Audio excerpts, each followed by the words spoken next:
Okay, all right. But yeah, I do have a list, Melissa, to help you with that. But we want to make sure that we focus on, and that's something we can put it in our egos thing. Hey, what do our buyers concerned about right now? Because you may not have all the ideas. That's why we created our Eagles private group.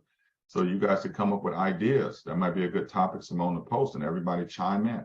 You guys have some fears and you're in the business, right? You have some fears. So if you have fears and you're controlling the industry, oh my God, your clients definitely have fears, right? Yeah, we Right. got to be fearless.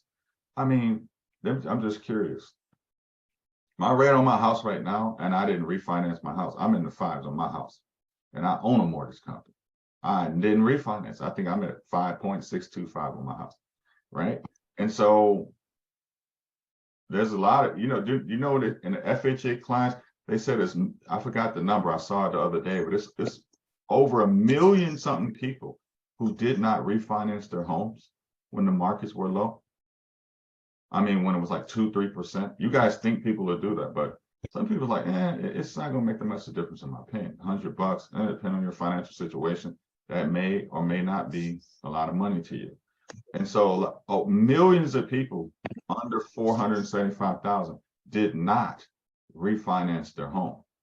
And so there's millions of people right now who are in the fives. Guess what? There's millions of people who have a ton of equity who we could refinance, guys.